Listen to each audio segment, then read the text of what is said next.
Hi everyone, here we are. As promised, I'm going to walk you step by step how to create these ornaments.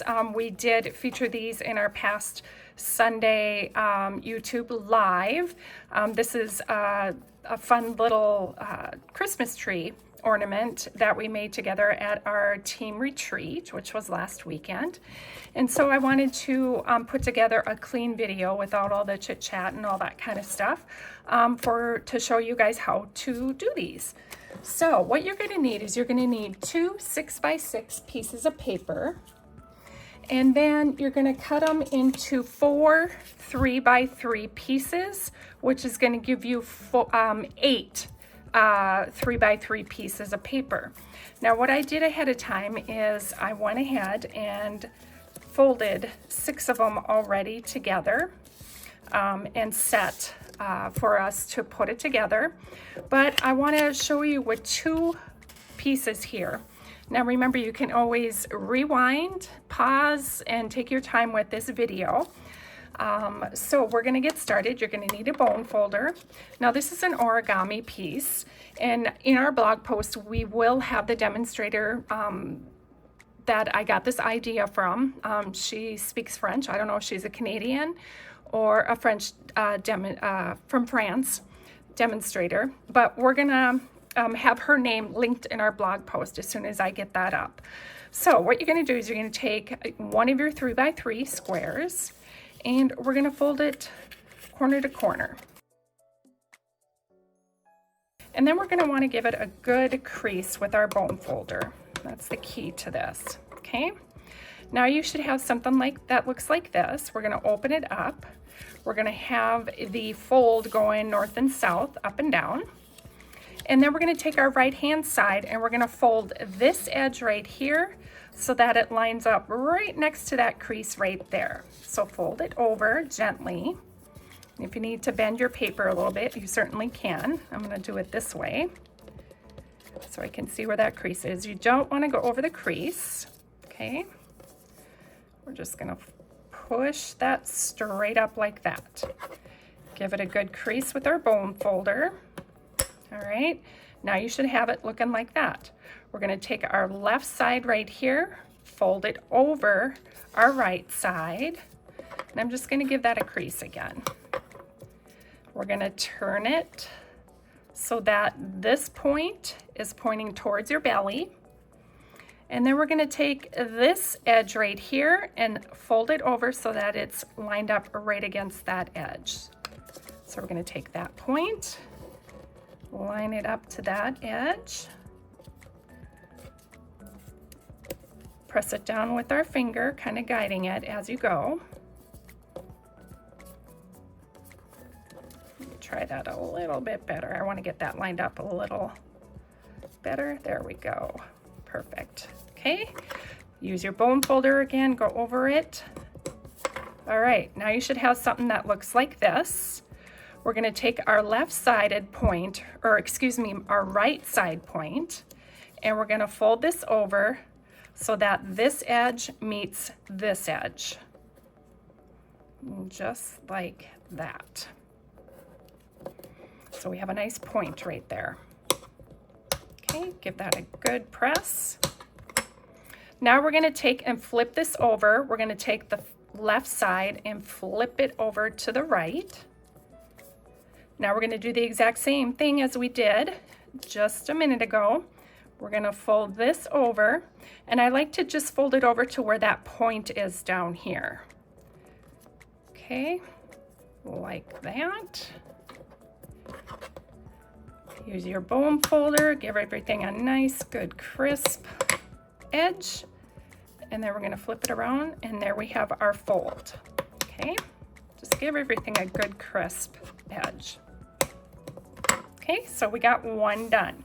We're going to do it again on this one. Again, we're going to fold.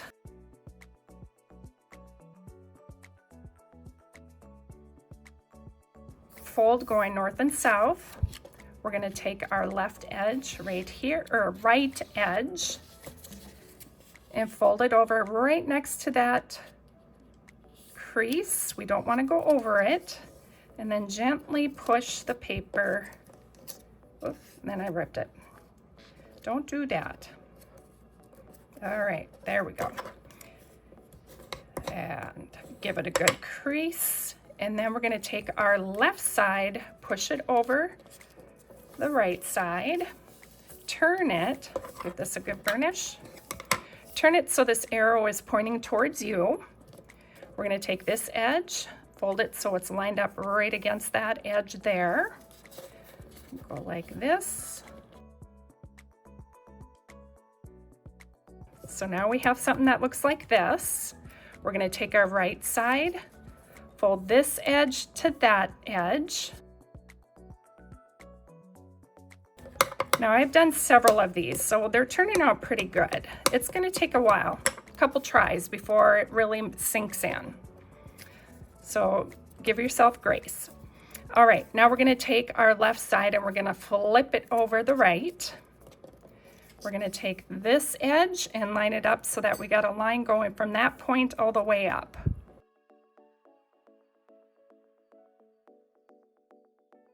Now comes the fun part. Now this can get very challenging when you get towards the end, but we'll walk you through it, okay?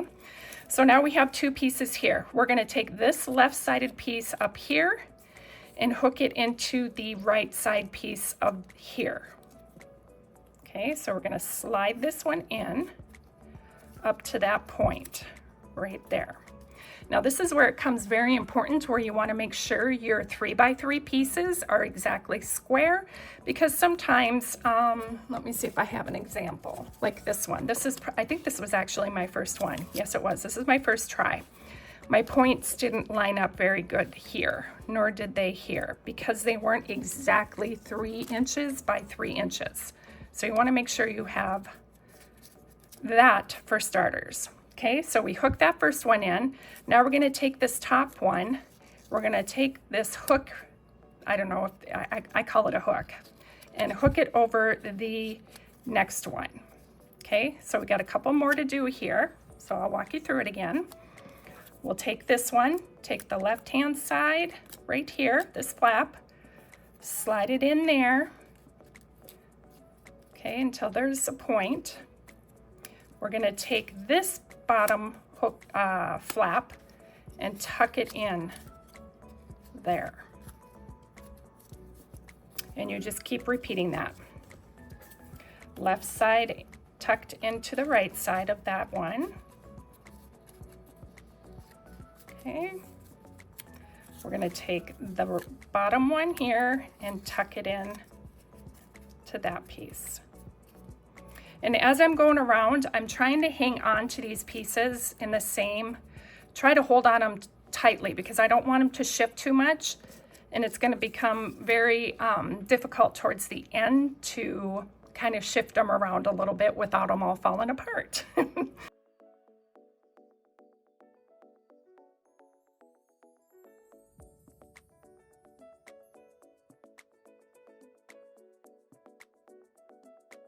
We got one more to squeeze in there. Slide that one in. Take this bottom one right here and tuck it in. Right there. Now this one, we're gonna have to kind of hang on to everything all at once, because I kind of want this one to go in front. And if you move them in just gently, that'll help maneuver it around a little bit, okay? So it takes a couple times, so like I said, give yourself grace. Then we're gonna tuck this one in here. Now, that is what I have. Now, if you like that, you certainly can leave it like that. And if I was you, I would definitely tuck in a little bit of glue around if you don't want this to fall apart. Now, it should stay together. And what I like to do is I like to go in the middle and push out and push up gently, okay? And as I'm doing that, I'm just kind of paying attention to my pieces and where they're landing.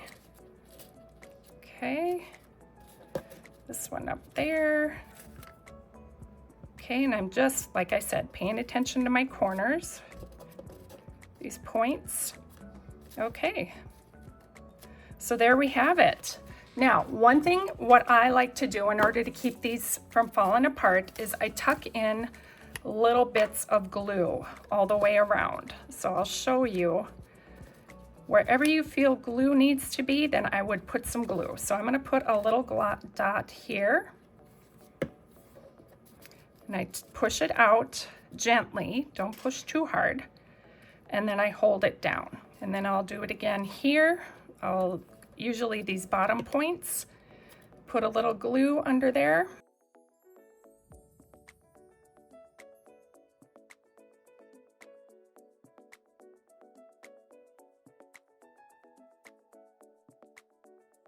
So when you look at this, you got one square here and one square there.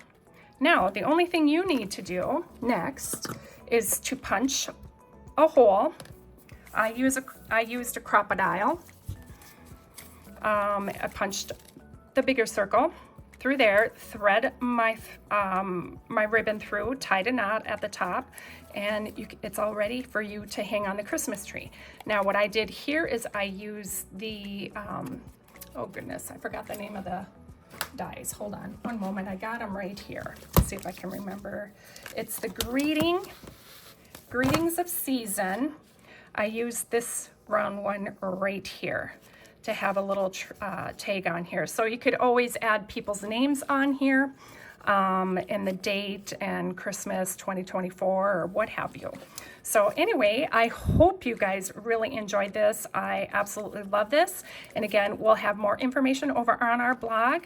If you are interested in joining up our newsletter, staying in, up to date on what's going on in our world and Stampin' Up, please make sure to join that email.